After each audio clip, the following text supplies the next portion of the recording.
Guess what day it is? Oh, It's French Friday, it's French Friday, so grab your fries and say hooray! David French is here to play on French Friday. It's French Friday. Hello, everyone. Welcome to a very special French Friday. David, how are you? I'm great, Skye, especially since I know the topic of this very special French Friday. I'm doubly excited to be here. All right, good. So I think everyone is burned out on politics. We're tired of world events. We've been marinating in it all year long with this election, and it's time that we just distract ourselves with something fun. So we decided that this episode of French Friday is going to be a Nerdfest. We're finally going to get around to talking about all the ridiculous comic booky, nerdy, geeky, pop culture stuff that we've wanted to talk about all year, but haven't gotten to. So it's Thanksgiving week also, a nice break from the holidays and the stresses of family and hosting and company from out of town. David, let's start with the headline here, which is Rings of Power Season 2, what everyone is waiting for you and I to discuss. You finally got around to watching it, correct? Skye, I've seen it, loved it, thought about it at great length since I watched it. I have to say, and I waited to where I could watch it. I was traveling so much. I wasn't going to do it on a little laptop. I wasn't going to do it on an iPad. Had to do it on the biggest screen possible because the cinematography is just spectacularly beautiful. And so I'm so ready to talk about it, Skye, because I have thoughts about it, in particular in contrast to the other fantasy series, House of the Dragon. Okay, which I think of these as like two different paradigms of what it means to create like fantasy fiction, and I'm here to talk about it. Well, one has a lot more, how do we put it, adult content than the other. Yes, right, exactly. Okay, let's talk about Rings of Power. First of all, you, from what I recall, really enjoyed season 1. Yes. Okay. I was more ambivalent about it. There were things I enjoyed, but I was not enamored with it. I liked season 2 better, but still I'm not like ready to go out and buy the DVDs if anyone does that anymore. I don't think so. Okay, so give us your take on season 2 and how it compared to season 1. So I thought season 1 was really good. I thought season 2 was substantially better. Because here is the thing about season 2 that I liked about, that I thought was really well done. So if your whole exposure to Tolkien is you've read Lord of the Rings and you've seen the movies, you have a very partial view, and just warning everybody, you're getting, just warning, you get a very partial view of the elves in Tolkien's universe. So by the time Lord of the Rings rolls around, there's a lot of water under the elven bridge, so to speak. There is a lot of hard-earned wisdom, a lot of hard-earned knowledge and humility. And so what you're rewinding here is thousands of years rewind to where you see the side of the elves that actually sort of, you saw in the Silmarillion, you saw some in the Second Age, which is, these are marvelously gifted people, well, not people, but marvelously gifted creatures who love the work of their own hands. That if they have this sort of besetting sin, it's they're in love with the beauty that they create. And they want to preserve it, and they will do everything that they can to preserve it from interference, from destruction, you name it. And that's the Silmarillion. Like, remember Fëanor, it creates the Silmarils, these beautiful gems, and Morgoth steals them, and they swear this blood oath they're going to fight a war until they get them back.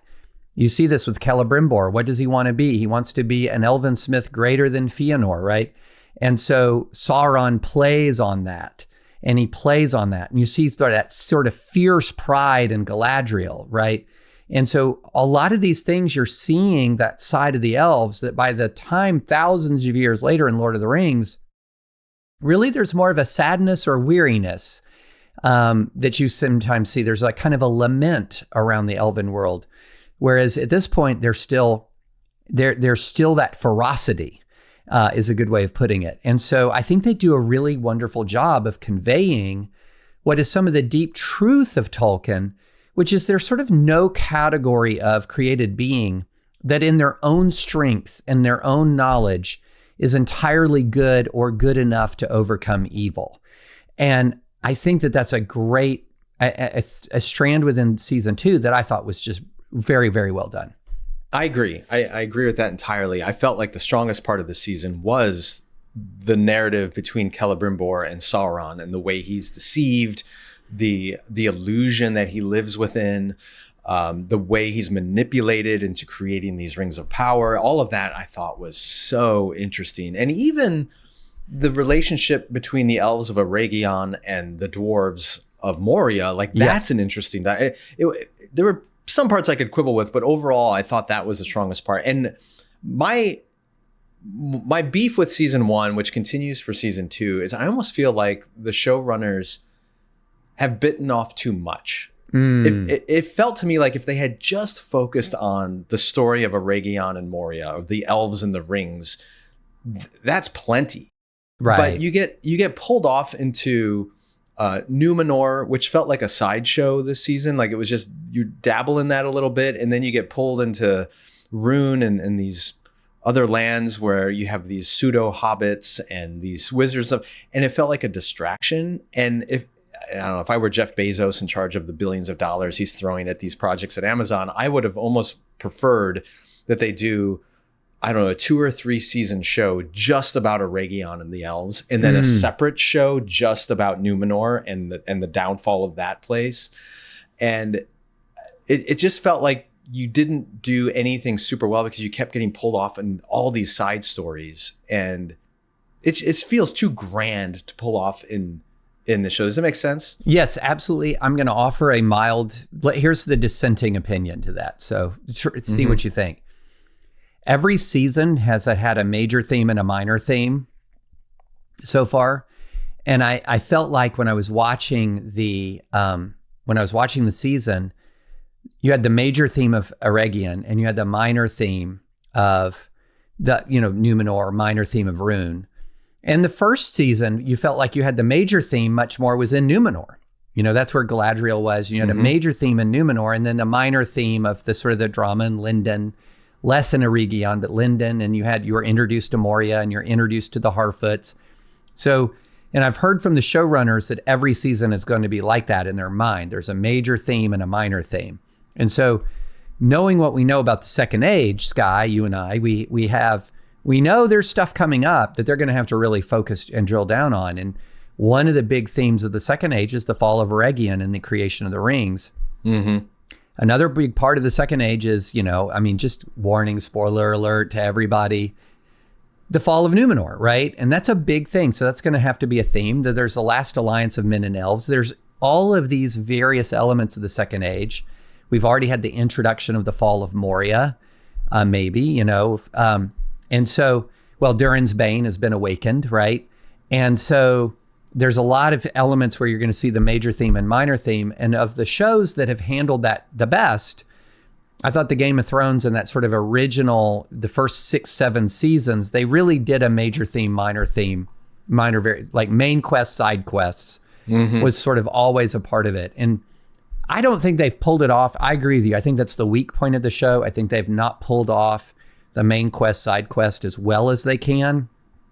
But that is what they're doing. They are each season main quest, side quests. I agree. It feels like it's main quest, side quest, side quest, side quest. There's too many side quests. There are multiple side quests, yes. If it were just Eregion and then cutting over to Numenor or vice versa, fine. But there's too many. And I thought the weakest part of this one was the stuff in Rune and the ongoing stuff with the Harfoots. And I'm still not excited that Gandalf is in this. And I felt like I was a little annoyed with Tom Bombadil. Really? Because I was, yeah. Oh, I thought he was done well. I liked that. It wasn't that he wasn't portrayed well or acted well. That was fine. I just felt like my reading of the books of that character is he rises above, or he's distant from the common workings of Middle Earth and all the drama and all the intrigue that goes on. And in this case, he was clearly involved. Like he's training Gandalf more or less to do his task, to do his mission. It's like, well, no, you're not supposed to care about that stuff. You're just this weird character. So I felt like I understand he's there for fan service and whatever, but I don't know. It didn't win me over on that regard. I loved Eregion. I thought Celebrimbor, Sauron, Anatar, all that stuff was fascinating, intriguing, and pretty well depicted. I could have done without all the sideshow. But they're getting the main thing right.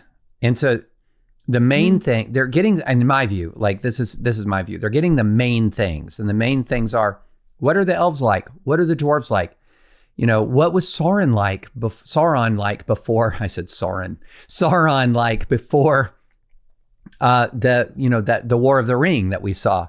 And before that, he was capable of assuming a beautiful form. He was manipulative. He was much more like what you think of as a Satan figure in the sense of like a deceiver, as opposed to just a commander of the biggest army on the Middle Earth, right? Right. This is where he's like the deceiver, and you can see it. And here's the other thing they're getting right, Skye, which is beautiful and amazing and wonderful.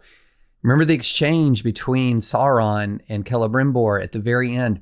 And you do not defeat evil with strength, but you do not defeat the darkness with strength, but with light.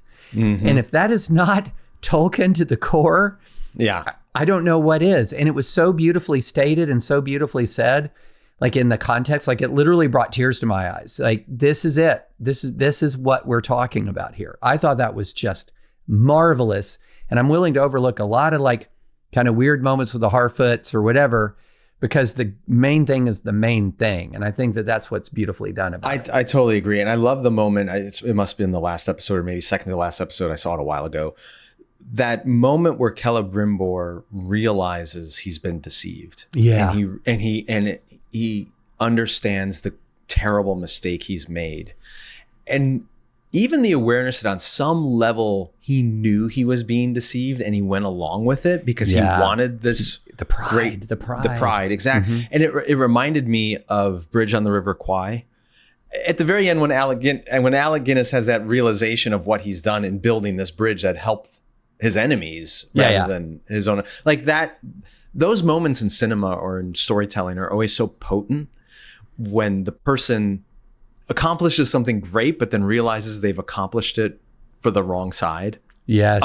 And I thought they did capture that really well with Celebrimbor, in a tragic way, in a terrible way. But you're right. The message of, number one, that evil rarely presents itself as evil. Yes. It presents itself, Satan masquerades as an angel of light, and people go along with it because they think they're doing what's good and right. And then the realization at the end that I cannot defeat this evil with strength or fire with fire, that it takes something completely outside of myself, grace, in order to accomplish. All of that is very Tolkien. It's very gospel. It's a beautiful message. And in that way, I'll give a long leash to Rings of Power, because I do agree they've gotten those pieces right. Yeah, absolutely. So you mentioned House of the Dragon as being another way of doing fantasy fiction. What about House of Dragon worked or didn't work for you? Yeah, so I have a theory, Skye, and that my theory is that so many people got so used to the Game of Thrones approach to fantasy fiction for a while. So Game of Thrones spent 10 years plus the preeminent fantasy fiction franchise, right? And so for a decade or almost a decade, people are diving into this very gritty, mostly, but of course not entirely, non-magical Martin world. So you had the Night King, you have the dragons, but magic doesn't pervade it like it does Tolkien. Right. So if you're talking Middle Earth, it's a pervasively magical world. If you're talking Game of Thrones, it is a very grittyly realistic sort of human nature story that's selectively magical and rarely transcendent. Whereas Tolkien's is transcendent, magical, and then therefore is going to have a lot of what you might call sort of great spiritual truths behind it, but it's not going to feel as gritty day to day, like really. So we got used to that kind of fantasy fiction. But the interesting thing to me, Skye, and your mileage may vary on this, when you watch Tolkien, well done, like Peter Jackson original trilogy, or I call Rings of Power well done. Next to Martin, you feel the hollowness of Martin. Martin is hollow. It's beautifully rendered. It is wonderfully written. It is, the cinematography is spectacular. The acting is incredible. But at the core of it, it feels a little bit more almost nihilistic in some ways, to the extent that there's any morality in the play, like the sort of the morality, often morality is the fool's errand. It's the sucker's game. That's what foolish honor gets your head chopped off, like Ned Stark, and so then you're sort of left with, I get it that people are messy and complicated and no one is entirely good in real world and no one is hard to find the good in Hitler, right? But as a general matter, like no one is entirely good, and even evil people, there are some elements of them that are not entirely bad. Game of Thrones takes that and just turns it up to 11. So it's not that people aren't entirely good. It's just that even the people you're rooting for often are mostly bad, just not as horrific as the alternative. And, with the exception being like Jon Snow and others, but that is that kind of vision of the world grinds you down after a while. So for me, House of the Dragon became a chore in the way that Rings of Power never did. Yeah. Because I felt ground down by it a bit. I agree. Okay, so the categories I would put them into is Tolkien, Rings of Power, Lord of the Rings is myth in the best sense of the word. Right. Meaning myth, it's myth and it's storytelling that's infused with morality and truth, even if it's not historical truth, there is human truth in it and sort of cosmic truth in it. And that inspires, it uplifts, it draws you in with its myth-making storytelling. House of the Dragon or Game of Thrones, for lack of a better word, and I'm looking for something to alliterate myth to, it's Machiavellian. Yeah, for sure, yeah. It's just brutal human tactical power struggle. And that's why it's called Game of Thrones. Everyone is just fighting for power. And it's gross on some level because it reveals the real darkness of human nature, but it doesn't give you that ideal to contrast it with the way that Tolkien does. Yeah. So it doesn't mean it isn't worth watching sometimes because, a train wreck can be, you can't look away at times, but it's certainly not inspiring. And maybe there's a parallel there to our culture and our history where there are moments where we look back on perhaps nostalgically at American politics or American history and we go, yeah, it was dirty and broken and there were problems with it, but there was this underlying myth that was good about this ideal that we were striving toward. And now it feels just Machiavellian. It's who can have power and who can use their power to destroy their enemies most effectively. Yeah. When you're looking at Game of Thrones, the virtue there is the people who are the murderers murder people you don't like. Right. Yeah. And then the evil people are the ones who murder people you like. And so it's like murders all the way down, right? But it's okay, are bad people being murdered or better people being murdered? And so that's sort of the dynamic. And then the most, you sort of feel as if the most honorable characters, Robb Stark, Ned Stark, they're just done. They're just, they're too good for that world and they're going to be destroyed. And even Jon Snow at the very end, he was the prince that was promised, so to speak. He was a virtuous character through probably the most virtuous character sort of through the entirety of the show. And where does he end up? North of the Wall, grimly walking in front of a bunch of wildlings. And there's just this sort of notion that there isn't a whole lot of hope in virtue in Game of Thrones. Yeah. And there isn't a transcendent reality that gives you hope, even if there isn't, even if good people die on this earth, that there isn't that far shore, that the uttermost west that you see that's always there, that's always present in the Tolkien mythos is that there is always another land. There is always that other place. And so, yeah, it really is interesting. And it will be interesting. I would invite, people who watch on YouTube are quite generous in leaving comments. And I would be interested if the contrast with some of our listeners is how they experience that contrast. Does watching Game of Thrones and House of the Dragon feel more real and comfortable and sort of authentic to you? because I think actually the higher truth is found in Rings of Power. I think the higher truth is found in Lord of the Rings. Well, for you and I as Christians, it's pretty hard not to see hard not to make that argument. In Tolkien. Okay, but go a little deeper into House of the Dragon. One of the things I have found intriguing about it, and this might be where it's different from Game of Thrones, is it captures for me sort of the fog of war. And very well done. You're a veteran, so you know this far better than I do on some level. But the idea that some of the main characters end up in this civil war because of a misunderstanding, basically. You could argue they had good intentions, but they moved too quickly. They assumed too much. They were manipulated by nefarious forces in their own camps, and it led to this very destructive, terrible conflict, but it's all predicated on a misunderstanding. And when they come to realize it was a misunderstanding, it's too late. Too much blood has been spilled. Yeah. They're already in it. It reminded me a little bit of some of what I've read and seen about the Cuban Missile Crisis. Did you ever see 13 Days? Yeah. I love that movie. But it shows how easy it is to misunderstand the intent of the enemy or your political rival. Absolutely.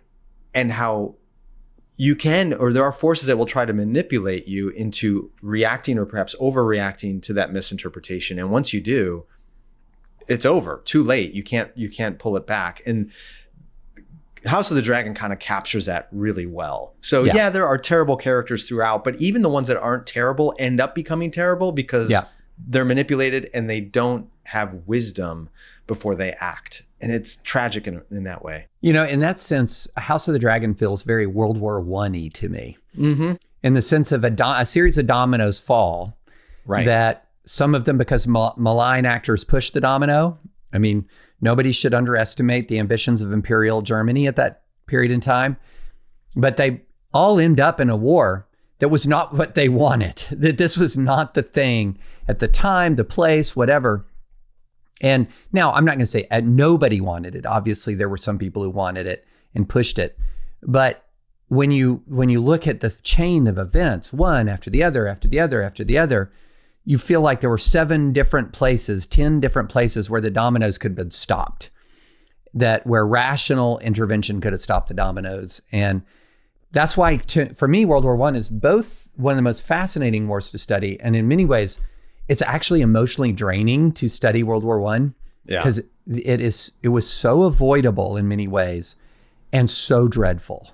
Yes. There's been a slate of recent movies about World War I, 1917 and then All Quiet on the Western Front, which are both emotionally brutal. Gut-punch. Yes. Yeah, they're horrific. And so when you then study the history, the politics that led up to World War II and perpetuated that conflict, and then you watch films like that and you see the toll on ordinary, innocent people who were just fed into this machine of war and chewed up by it. And when you really get the history down, you see World War II is essentially a continuation of World War I.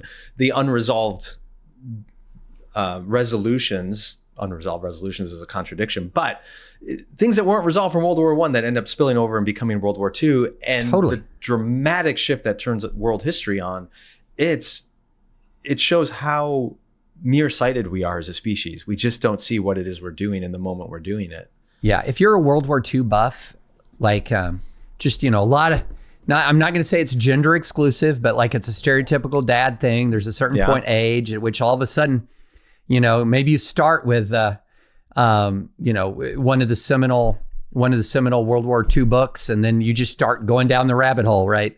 If you're a World War II buff and you don't know much about World War I, you're not a World War II buff. That's right. And because one of the things that's interesting about the World War I is we look back on it, and if you just sort of cut off history with the rise of Hitler, like let's start in 1932, 1933. Why didn't Britain and France do anything? Like, come on, Germany was vulnerable. Like, what are we doing here? But then when you realize the toll that the blood that had been spilled on French soil, British blood, French soil, the losses, I mean, that war was devastating, gutting to an entire generation, more than a single generation. There was this enormous feeling we can never let this happen again. We never want another big land war in Europe. And so when one of the alternatives to the rise of Hitler is people think, well, you need to fight Germany again now. That was the last option. That was the last thing that people wanted. You think about America, a lot of Americans, the anti-war argument is very powerful right now in American politics after all the years since 9/11 of Americans being in combat. Well, imagine that with 100, 200 times the casualties, 300 times the casualties, just a level of loss in the culture you can't even begin to comprehend. That would build an anti-war movement, right? Right. That would build an anti-war movement. It makes sense why Neville Chamberlain sought an appeasement with Hitler, and Right. why so many in England were against Churchill, who was seen as a warmonger. History looks back and says Chamberlain was naive and Churchill was a realist. But at the time, nobody had a stomach for confronting Hitler. People were celebrating after Munich Agreement.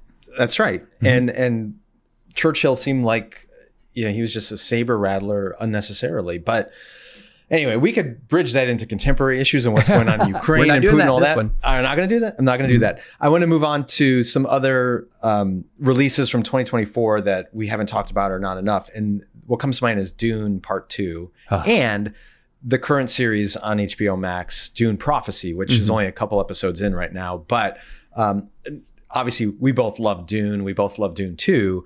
But I'm curious what your takeaway from that second part was, or what you found most compelling about it.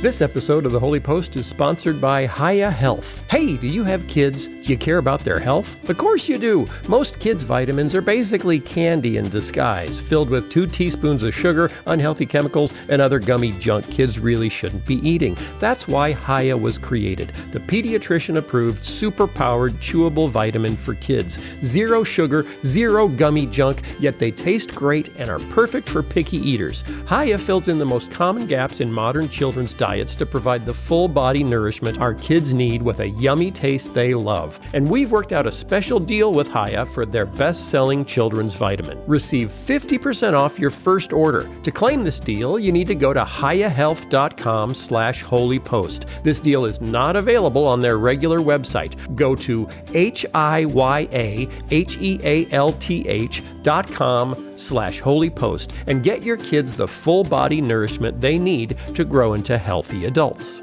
And thanks to Hiya Health for sponsoring this episode.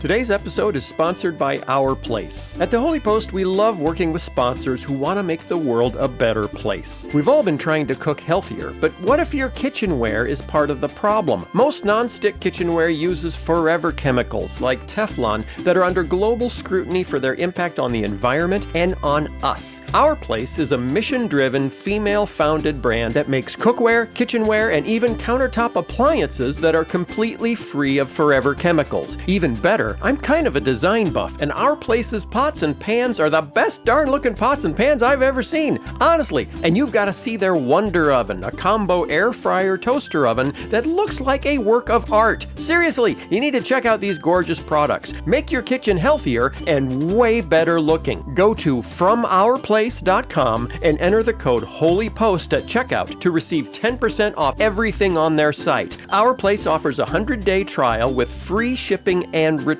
That's FromOurPlace.com, code HOLYPOST.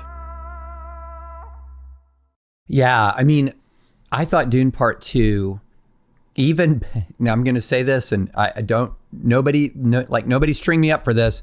I thought Dune Part 2 communicated one of the lessons of the book Dune, the original novel Dune, better than the novel Dune did. And that was the temptation of the will to power and the corruption of Paul Atreides. Because at the end of Dune Part 1, I mean, the book, you really, it feels very triumphant. Like the end of Dune, the original Dune book feels like good guys won, bad guys lost. We know there's this element of a jihad, an interstellar jihad that's about to start. But that's, that's down the road. Like right now, the Harkonnens got what was coming to them. The Emperor is gone. It just felt like it was around a bow, like a bow had been tied. And if all you'd ever read was the Dune novel itself, you would not see the reason why Paul had been so reluctant to embrace the gift, right? The book, through the character Chani, the movie through the character Chani really shows what's happening, because she ends up being the conscience of the movie in the way that you don't see in the book, in the original Dune novel. And so a lot of people got mad at that. They got upset at sort of this juxtaposition that was not in the book of Paul assuming control of Arrakis while Chani was out in the sands getting ready to ride a sandworm off into the distance. That was not the book. But I thought it was a lot more effective way of conveying a particular message that Frank Herbert had, which is not that different in many ways from Tolkien, except I would look at it this way. Herbert is like, what if Galadriel had taken the ring? What if Aragorn had taken the ring, or Gandalf had taken the ring? That's the Dune series. And I feel like Dune Part 2 kind of showed that in a really important way, dramatic way. I think it's a good way to put it. I guess the difference between Frank Herbert's world and Tolkien's world is Galadriel or other characters could resist the ring because they did believe that there is still some higher power of good. Right. That they're trusting will intervene and aid them, whether it's the Eagles or Valinor or whoever. Whereas in Herbert's world, it's like, well, if Paul Atreides doesn't accept this gift and wield it to destroy the immediate evil, there's no sense that anyone else is going to rescue them, that this is it. So there's a difference there. I like your comparison to Lord of the Rings because it felt a lot to me like what Peter Jackson did with the Lord of the Rings and adapting it to film is what Denis Villeneuve did to adapt Herbert's book to the theater. Like he took some liberties for sure, but they felt necessary and good. Totally. And true to the world and to the characters. So the book is so unique in that you spend so much of that book inside of characters' heads that you can't depict that very easily visually on film. No. So you knew there had to be significant changes to the source material, but it still felt real and good and true. It's just a worthy adaptation. And so those changes that you spoke about Shani and depicting the jihad and things like that, it's not strictly in the book, but it works really, really well. It totally works. And then the other thing about the movies is he did a phenomenal job of, in my view, very similar to Peter Jackson. Like when I'm watching Lord of the Rings, the original trilogy, I thought he captured my mind's eye. You know, when I'm reading Lord of the Rings, all of a sudden what I saw on the silver screen was what I saw in my mind. And it was beautiful. It was amazing. And I felt like that with Dune and Dune Part 2, that he did a beautiful job of sort of bringing the world to life with texture and depth and an ethos and an aesthetic. And that's continued with Dune Prophecy, the HBO series.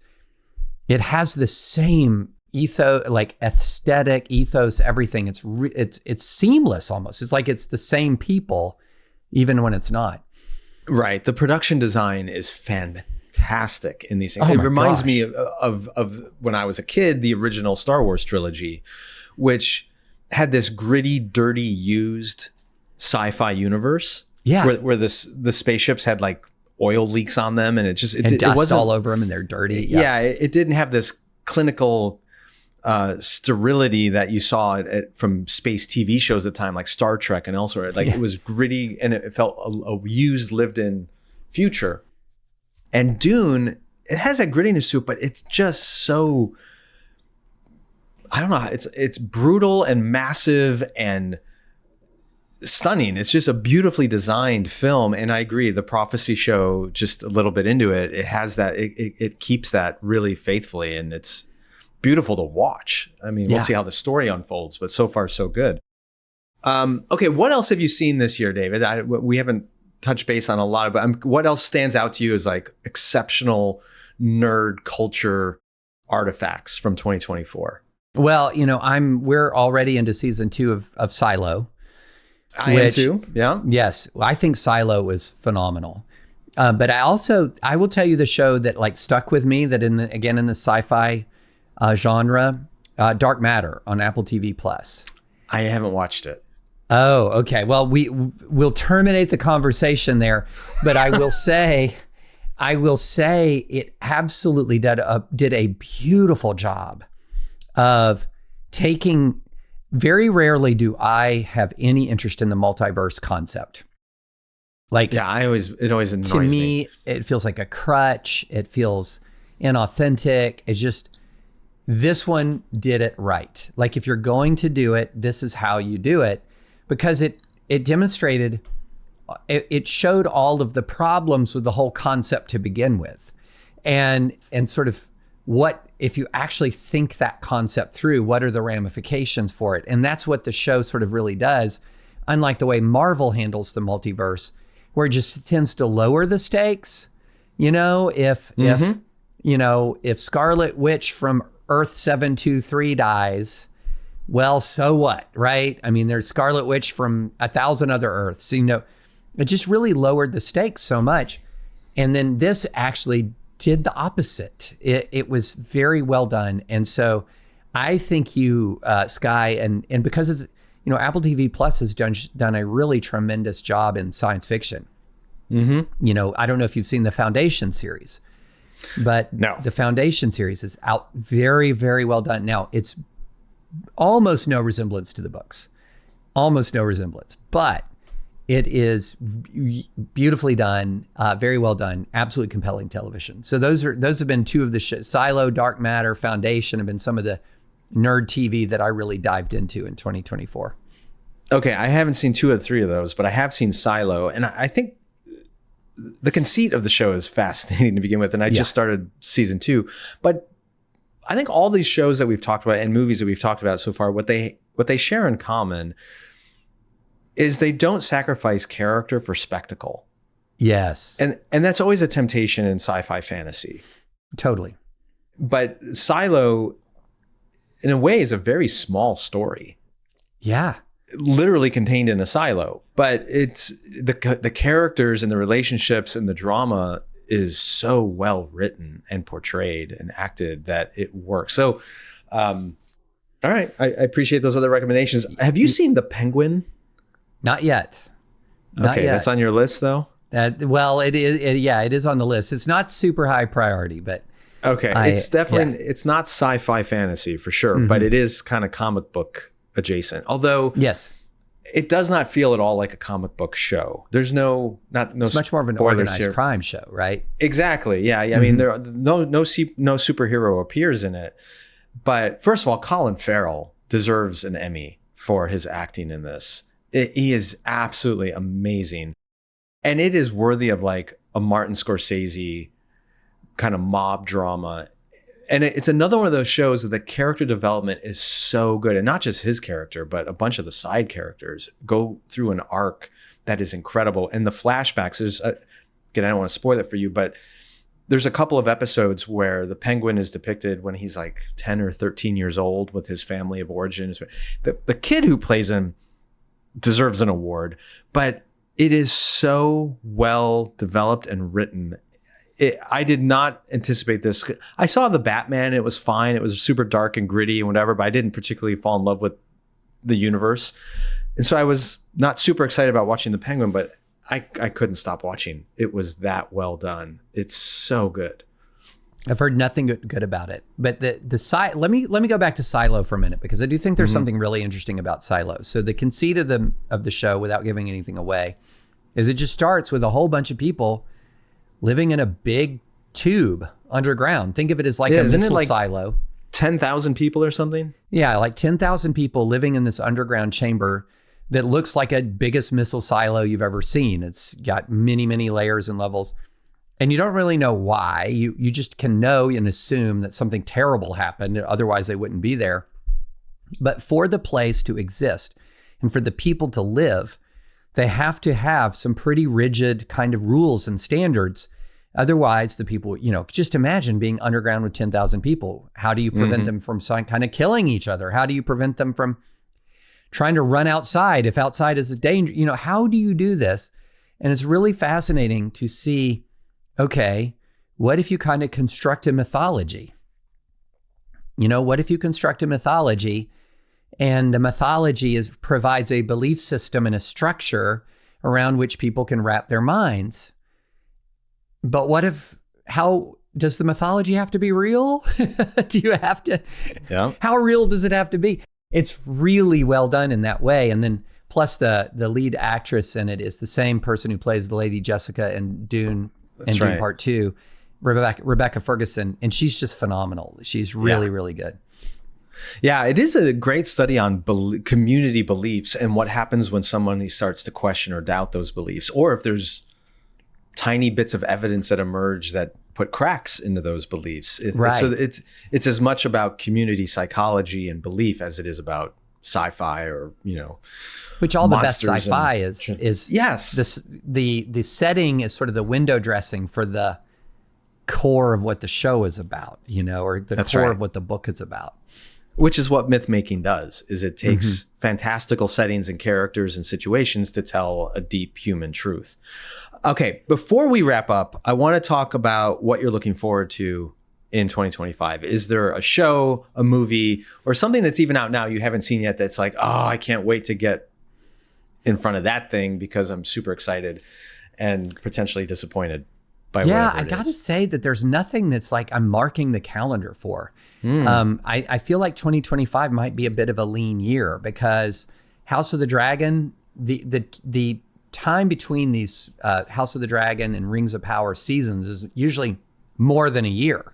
And so I'm not even sure that some of the best of the fantasy fiction is even coming back in 2024. It takes a little bit of time. You've got the next Dune, part of the Dune trilogy coming, not in 2025. Sorry, I keep saying 24, not in 2025. So I'm actually kind of looking at 2025 and saying, impress me. What you got? What you got 2025? Because I'm not seeing a whole lot on the calendar coming that's just really floating my boat here, So there's an unnamed Christopher Nolan project that is not going to come out in 2025. Like all of my favorites, Villeneuve, who has got the next Dune, that's not 20. What am I going to do, Skye? I mean, we don't even have like Dungeons and Dragons 2 greenlit. Like I got nothing. I didn't even see the first one of those. Oh, that you will. That is a ton of fun. That one is a ton of fun. Well, I got two for you that I'm thinking about that I'm hoping are good. First off is we have the final season of Stranger Things coming up.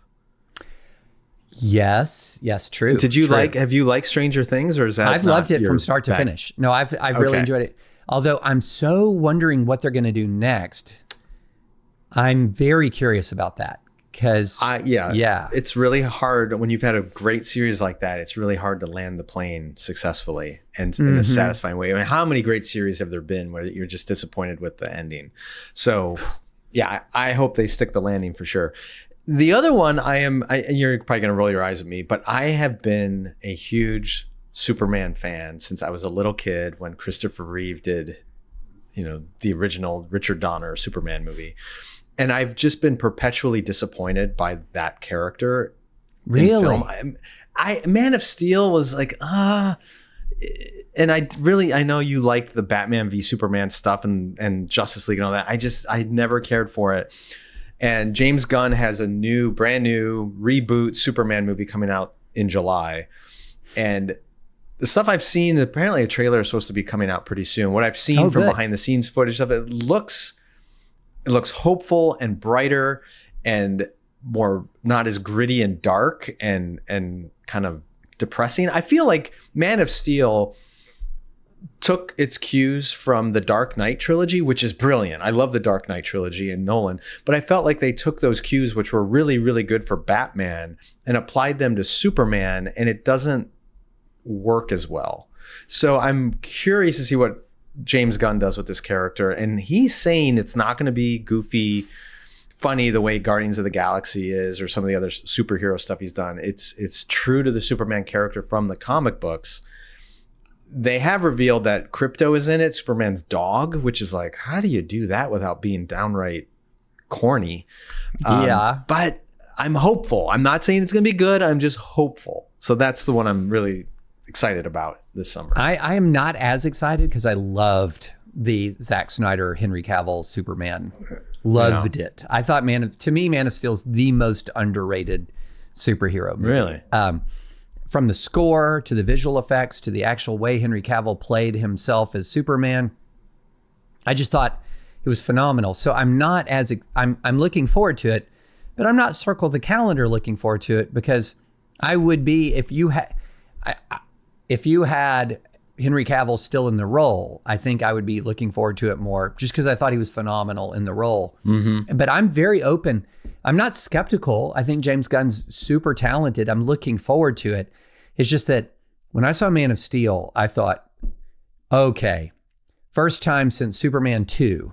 So Superman 1 and Superman 2 with Christopher Reeve. Yeah, right. First time since Superman 2, I've been just genuinely overjoyed in a Superman movie, because the opening in Krypton was incredible, just rich and with so much depth. And then the other thing is, Skye, the Zack Snyder way of doing superhero combat.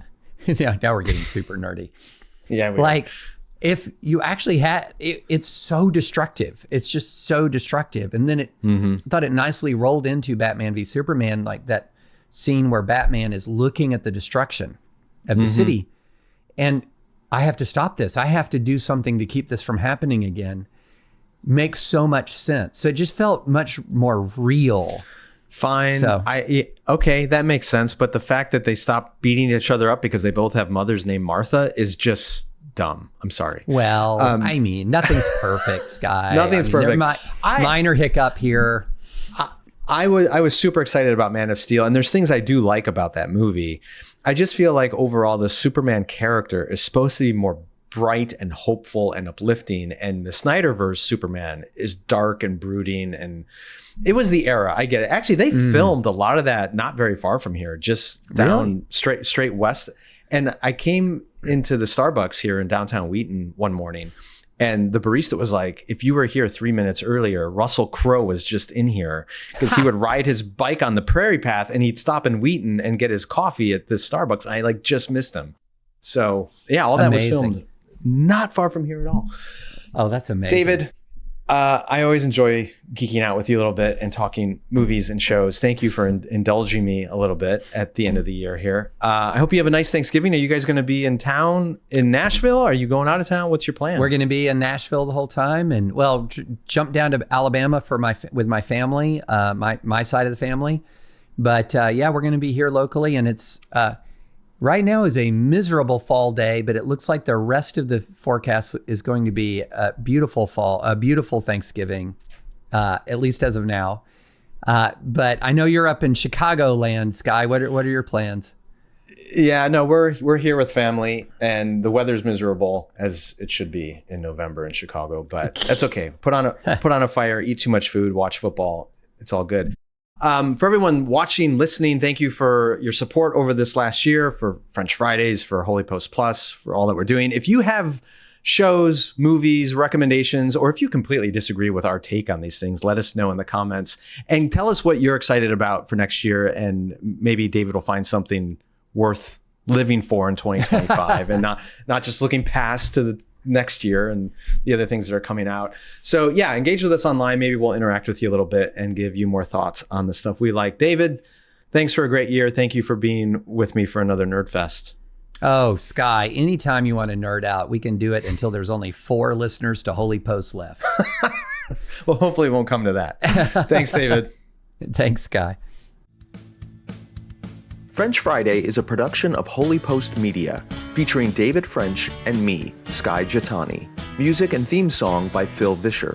This show is made possible by Holy Post patrons. To find out how you can become a Holy Post patron and to find more common good Christian content, go to holypost.com.